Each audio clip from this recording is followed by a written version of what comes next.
আজকে হিন্দুস্তানে বসে শেখ হাসিনা আবার ষড়যন্ত্র শুরু করেছে।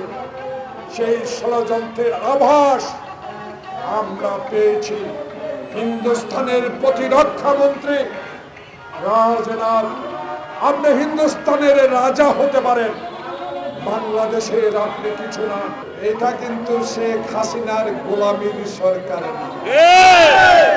এটা কিন্তু আবু সাইদ খোকনের রক্তের সরকার। এই সরকার বৈষম্য বিরোধী ছাত্র জনতার আন্দোলনের সরকার।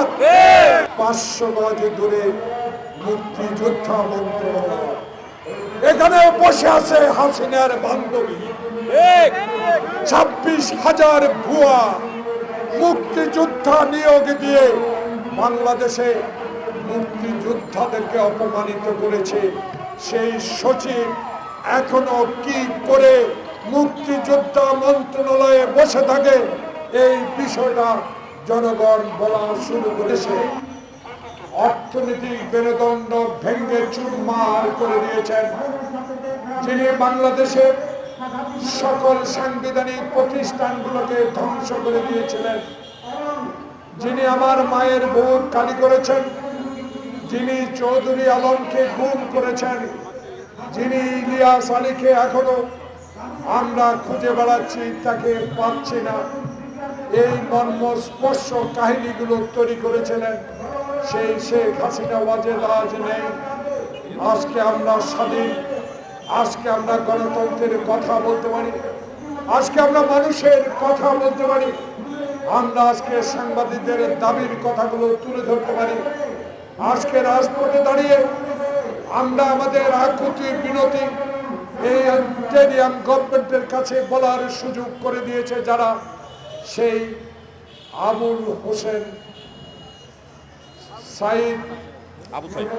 আবু সাইদ খোকনের রক্তের বিনিময়ে যে দ্বিতীয় স্বাধীনতা অর্জন করেছি, আল্লাহ পাকের কাছে এই দুপুরের নামাজের আগে আল্লাহর কাছে আমরা সবাই দোয়া করি, আল্লাহ আবু সাইদ খোকন ও মুগ্ধকে আল্লাহ তুমি বেহেশত নসিব করে দাও। প্রিয় চালাবে ভাইয়েরা, এখন তো আর হাসিনা নাই, কেন আমরা রাজপথে দাঁড়াই, কেন আজকে আমরা অতীতের কথা এই সরকারকে মনে করিয়ে দিই? এই কারণে দিই, আমাদের ভয় হয়, আমাদের এখনো ভয় পাওয়ার কথা। কারণ বাংলাদেশে 16 বছরের শাসনে, বাংলাদেশে এই 16 বছরে শেখ হাসিনা গণতন্ত্রের নামে বাংলাদেশে যে সন্ত্রাস সৃষ্টি করেছে, বাংলাদেশে অগণিত অস্ত্র সরবরাহ করেছে, বাংলাদেশের অর্থ লুট করে কানাডায় বেগম পড়া করেছে, বাংলাদেশে যারা চিনি পেঁয়াজ মরিচের সংকট তৈরি করে বাংলাদেশের গরিবের মানুষদেরকে দুঃখ দিয়েছে, তারা আবার নতুন করে আবার তাদের সুযোগ নেবার চেষ্টা করছে।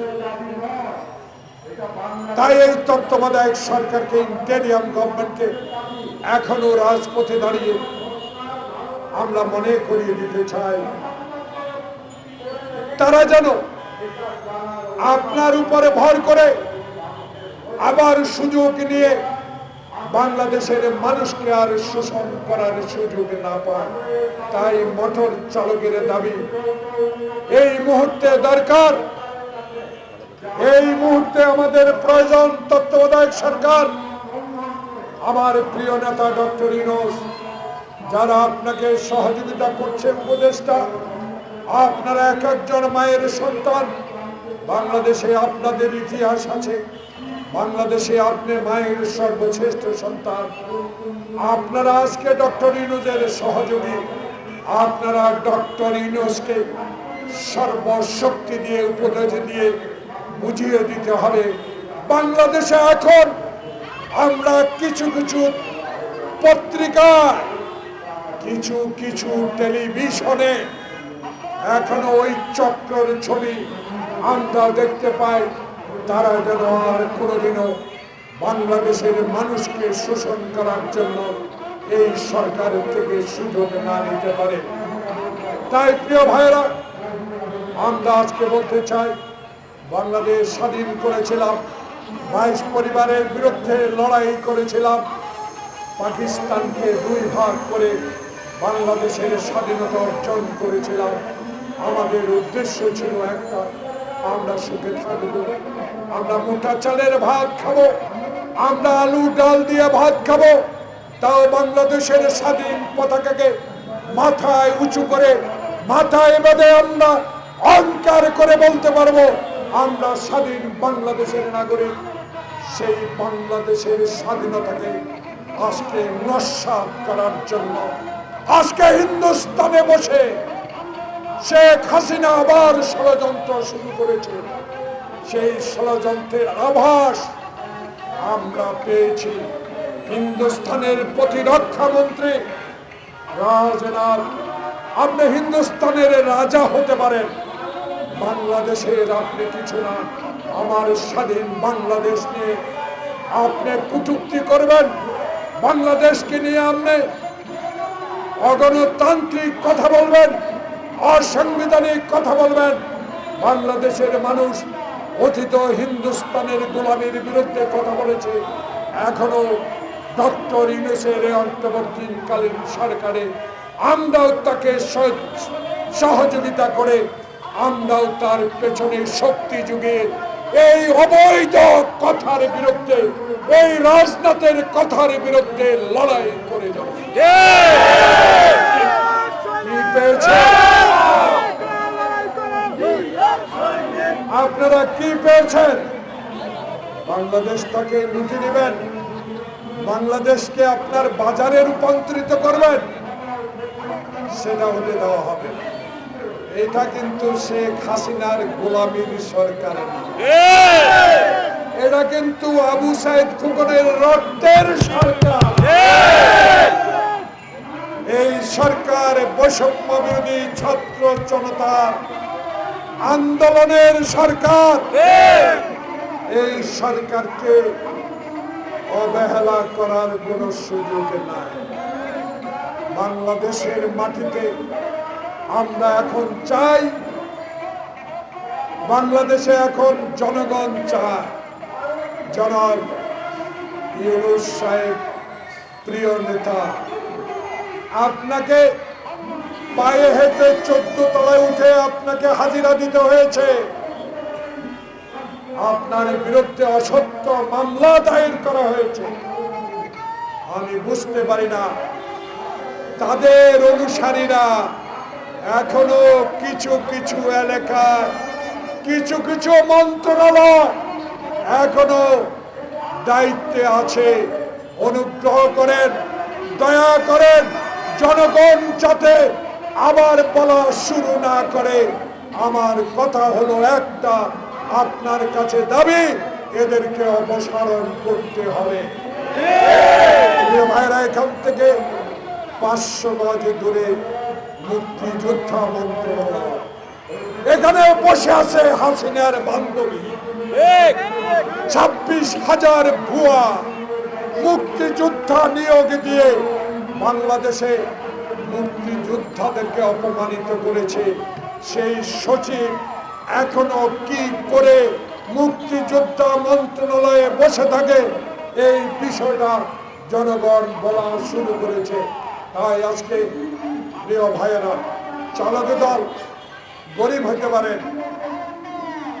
শাহজাহান খান, কর্নেল ফারুক,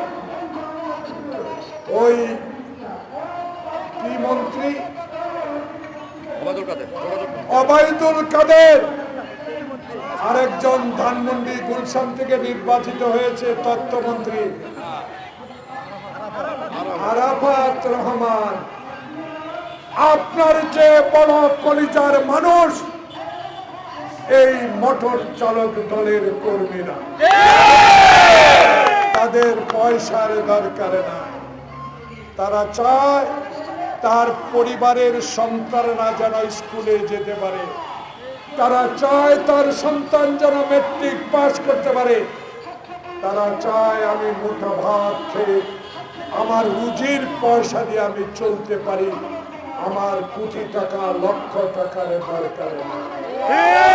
তাই ডক্টর মোহাম্মদ ইউনূস, আপনি একজন প্রিয় ব্যক্তি, আপনার কাছে আমাদের আবেদন থাকবে আপনি দেশটাকে জঞ্জাল মুক্ত করুন। বাংলাদেশে তারেক রহমান বলেছে মৃত ব্যক্তির ভোট যেন আর বাংলাদেশে না হয়, বাংলাদেশে যেন আর দিনের ভোট রাতে না হয়, বাংলাদেশে যেন আর 154 জন বিনা প্রতিদ্বন্দ্বিতায় নির্বাচিত না হয়, বাংলাদেশে যেন টিয়ার কাবিকা চুরি না হয়, বাংলাদেশে যেন আর কোন একটি ব্যক্তি একটি টাকা বিদেশে পাচার করতে না পারে। তাই আপনাদের দায়িত্ব পরিশীল ডক্টর মোহাম্মদ ইউনূস, আপনার দায়িত্ব না শুধু বাংলাদেশের 18 কোটি মানুষ আপনাকে সমর্থন দিয়েছে, আপনাকে সহযোগিতার হাত বাড়িয়ে দিয়েছে, তাই বলে আওয়ামী প্রেতাত্মারা আবার বাংলাদেশে এসে এই অন্তর্বর্তী সরকারকে রাজনৈতিকভাবে হেয় প্রতিপন্ন করবে, সেটা বাংলার মানুষ কোনোদিনও হতে দিবে না। তাই আসুন সকালে মিলে যেভাবে 71-এর স্বাধীনতা করেছি, যেভাবে 52-এর ভাষা আন্দোলন করে মায়ের ভাষা প্রতিষ্ঠা করেছি, যেইভাবে 1962 সালে শিক্ষা কমিশন রিপোর্টের বিরুদ্ধে আন্দোলন করে আমরা আমাদের অধিকার প্রতিষ্ঠা করেছি, যেইভাবে আমরা আবু সাঈদ খোকন মুগ্ধের পাশে জনতা দাঁড়িয়ে আপনাকে পালিয়ে যাওয়ার ব্যবস্থা করেছি, বাংলাদেশেও এই ইন্টারিয়াম গভর্নমেন্ট আপনি আওয়ামী লীগের দুঃশাসন থেকে মানুষকে মুক্ত করে দিয়েছেন। সামনের দিকে যেন মানুষ আপনার প্রতি ভরসা থাকে, আপনি বাংলাদেশে আর একজন লোককে দুর্নীতি করতে দিবেন না। তাই দেশের মানুষ দুর্নীতি মুক্ত সমাজ চায়, যেই সমাজে আপনি বহুল আলোচিত একজন গুণী ব্যক্তি, সেই গুণী ব্যক্তির কাছে চালক দলের পক্ষ থেকে আবেদন জানাই, আসুন আমরা আপনার সাথে আছি, আপনার সাথে থাকবো, তবে যেন জনপ্রতিনিধিদের হাতে ক্ষমতা হস্তান্তর করতে দীর্ঘমেয়াদী সময় না নেওয়া হয়। এর মধ্যেই সকল রাজনৈতিক দলের মতামত নিয়ে আমি আশা করব বাংলাদেশের দ্রুত যত সম্ভব আওয়ামী লীগের এই দুঃশাসনে যারা সহযোগিতা করেছে তাদের থেকে বাংলাদেশকে রেহাই করার জন্য জনপ্রতিনিধির হাতে ক্ষমতা হস্তান্তর করা হোক। আল্লাহ আপনাদেরকে সহায়ক। বাংলাদেশ চালক সমিতি জিন্দাবাদ, তারেক রহমান জিন্দাবাদ, খালেদা জিয়া জিন্দাবাদ, শহীদ জিয়া অমর হোক।